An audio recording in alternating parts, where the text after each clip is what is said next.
A partir do momento que a gente tem um relacionamento com Deus, espera-se que o nosso padrão moral seja diferenciado, não que a gente se torne moralista, mas que a gente vai enxergar a vida de uma outra forma, a gente vai considerar o nosso próximo como superior a nós mesmos, a gente vai viver uma vida buscando o interesse do nosso irmão, da nossa irmã, daqueles que estão ao nosso redor, a gente vai se importar com as pessoas, a gente não vai viver simplesmente uma vida para nós. Salve galera, tudo certo? Vamos falar hoje sobre identidade em Deus, identidade na Bíblia, o que a gente pode aprender sobre a nossa própria identidade. Tô tentando gravar pela segunda vez, eu tava gravando, nossa, tava ficando tão legal, sem corte nem nada, né, que eu quero tentar fazer alguns vídeos nesse formato. Mas vamos lá para Êxodo capítulo 6, versículo 25 está escrito, não, versículo 26, desculpa, são estes Arão e Moisés, aos quais o Senhor disse: tirai os filhos de Israel da terra do Egito, segundo as suas hostes. São estes que falaram a Faraó, rei do Egito, a fim de tirarem do Egito os filhos de Israel. São estes Moisés e Arão. Aqui nesse capítulo está sendo tratado, no final do capítulo, a genealogia de Moisés e Arão, a árvore genealógica deles, um costume bem comum na literatura judaica. Isso porque eles tiveram um papel chave em toda a história da redenção de Israel, uma história que é celebrada até hoje por todos os judeus, inclusive que nós cristãos herdamos, né? Então, a gente vê que além da parte da árvore genealógica, é muito importante o que nesses dois versículos que a gente leu? A parte daquilo que Deus coloca como missão para eles. Então, dentro de toda essa identidade deles, de quem é o pai, do pai, do pai, do pai de Moisés e Arão, tem também aqui, fechando a genealogia, aquilo que Deus falou a respeito deles, aquilo que Deus falou a eles e que trouxe como missão, trouxe como significado para a vida deles.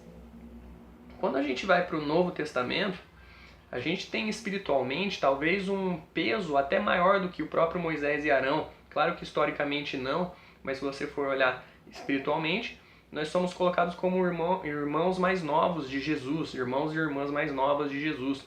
E nós somos empoderados pelo Espírito Santo para sermos imitadores de Deus. Isso deveria colocar a nossa expectativa bem lá em cima, né? Uma expectativa alta a respeito de como a gente vai viver a nossa vida cristã. E o que define a nossa identidade, então? É aquilo que Deus diz a respeito de nós, trazendo para a nossa realidade, né? A gente tem aqui o exemplo de Moisés e Arão, Deus falou para eles o que eles deveriam fazer, e no nosso dia a dia, na nossa realidade, é mais ou menos isso. A gente tem a nossa busca pessoal por aquilo que Deus deseja que a gente faça em relação a pequenas escolhas do dia a dia. Todo cristão é encorajado a buscar a vontade de Deus em relação ao mínimo detalhe que você vai, a mínima decisão que você vai tomar, em cada um dos detalhes, né? O curso de faculdade que você vai fazer, a pessoa com quem você vai se relacionar, a forma como você vai gastar o seu tempo, exercer os seus dons, tudo isso a gente é encorajado a buscar. Mas de um sentido mais geral, a gente vê Jesus falando algumas coisas que são comuns a todos nós e que vai acabar formando a nossa identidade como cristãos, né? Quando ele fala, por exemplo, que todo cristão, e isso aí já é Paulo desenvolvendo aquilo que Jesus deixou, mas aí a gente é ensinado que a gente é embaixador de Cristo. Então a gente tem que levar a cultura do reino de Deus onde quer que a gente esteja.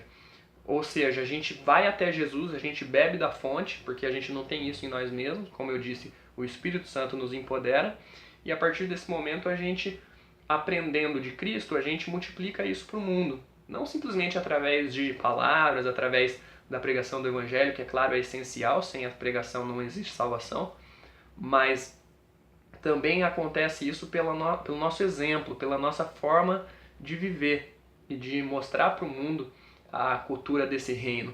Através disso a gente cumpre aquilo que o próprio Jesus falou aqui. Também tem a ver com a nossa identidade, que ele diz que nós somos o sal da terra e luz do mundo. Quando ele diz que nós somos sal da terra, ele está querendo dizer em relação à propriedade conservante do sal. O sal era usado como um conservante, não existia geladeira. Então o sal conservava a carne, enfim.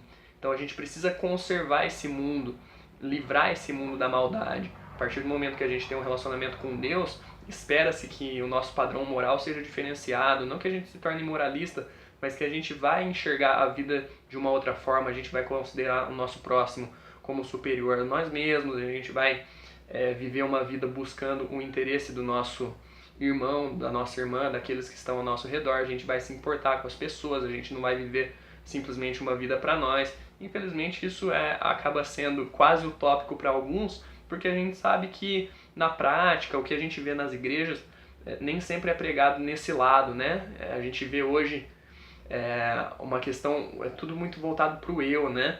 Então a gente vê a pregação do evangelho, que na verdade não é pregação do evangelho, é simplesmente muitas pessoas que têm aí igrejas evangélicas que se auto-intitulam pastores e pastoras e estão pregando na verdade para o homem, estão enchendo igrejas de pessoas que estão loucas para ouvir uma mensagem motivacional, uma mensagem que diga o quanto eles são especiais e o quanto Deus quer que eles se deem bem e tal, segundo a própria visão deles. Mas o que a gente tem no evangelho real não é bem isso, e a nossa identidade em Cristo vai nos levar a viver essa vida de sacrifício, essa vida de realmente conservar o mundo no sentido de que Deus criou um mundo, esse mundo ele é contaminado pelo pecado, mas Deus deseja que a gente descontamine o mundo em certo sentido. A descontaminação total e perfeita é só quando Jesus vier pela segunda vez. Mas mesmo assim a gente como cristão, a gente é levado a influenciar em todas as esferas da sociedade. Então a sua identidade em Deus, ela não tem necessariamente a ver com a sua profissão, por exemplo. Claro, você vai escolher sua profissão de uma forma que você sabe que vai agradar a Deus, mas nem por isso, né? Senão a gente acaba partindo para aquele lado de que, poxa, então é o pastor que está vivendo para Deus, é o missionário que está vivendo para Deus, né? E a gente não entende que, na verdade, você como advogado pode glorificar a Deus, você como médico, você como dona de casa, você como enfermeira, como engenheira, você como enfim, como professor, como professora, em qualquer esfera da sociedade, na verdade, a gente é encorajado a estar, né? Inclusive na política, na ciência, na filosofia, em todos esses campos, precisamos de pessoas que estejam imitando a Cristo, porque assim elas trazem a identidade de Cristo à tona nesses lugares e fazem com que realmente aquilo seja aplicado da forma mais correta possível. Cada uma das ciências, cada uma das áreas das áreas profissionais e tudo mais, que é isso que vai formar uma sociedade. E quanto mais a gente influencia a sociedade, trazendo essa identidade de Cristo, mais Deus é glorificado, mais a gente cumpre o nosso papel no mundo, trazendo essa identidade para o plano real, digamos assim. Ou seja, é algo acessível, né? Quando a gente pensa que a nossa identidade tem que estar em Cristo, a gente não pode simplesmente super espiritualizar a coisa e achar que isso vai acontecer só se eu ficar trancado no meu quarto 24 horas por dia orando. Não, a gente tem sim que ter o nosso relacionamento com Deus, mas é saindo, é vivendo a nossa vida que essa identidade ela vai se manifestar. Lembrando que a gente não pode deixar que o mundo diga quem a gente é, que a mídia diga quem a gente é, que os bens materiais digam quem a gente é, que a nossa família diga quem a gente é, que o nosso cônjuge, nosso chefe, nossos amigos mais próximos. Não, é o nosso relacionamento com Deus e é aquilo que Ele diz na palavra. Lembrando que aqui, quando essas coisas estavam acontecendo, eles ainda não tinham uma Bíblia para se pautar. Então, por isso que eles tinham experiências tão extraordinárias, né? Moisés, nesse ponto, já tinha tido 1 ou 2 encontros com Deus e isso estava definindo quem ele era. Hoje a gente é chamado a ter um encontro com Deus diariamente, a gente tem livre acesso ao trono de Deus e a partir da Bíblia a gente tem como entender onde que a gente entra na história, onde que a gente entra como filhos de Deus, como imitadores de Cristo, para que a gente possa realmente ser sal da terra e ser luz do mundo. Então, sobre identidade, que é claro um tema muito amplo, a gente pode cobrir de várias formas e fazer muitos vídeos a esse respeito, mas pegando o exemplo de Moisés e Arão e trazendo para o Novo Testamento, trazendo para o nosso dia a dia, mais ou menos isso que eu tinha para falar. Espero que isso possa nos inspirar, a começar de mim, a buscar mais na Bíblia o que a gente tem ali a respeito da nossa própria identidade em Cristo, o que a gente é, o que a gente não é, o que a gente deve buscar, como a gente deve agir. Tudo isso a gente pode encontrar na Bíblia, graças a Deus. As coisas mais relevantes estão ali pra gente, então que a gente possa mergulhar na Bíblia, no relacionamento com Deus, nas disciplinas espirituais, para que também aquele lado pessoal que eu falei, né, das pequenas escolhas do dia a dia, que isso também a gente possa estar sensível para ouvir a voz de Deus. Não se sinta mal se você não faz parte hoje do ministério integral, se você às vezes sente que você deveria ser um pastor, mas não é, se você sente que você deveria ser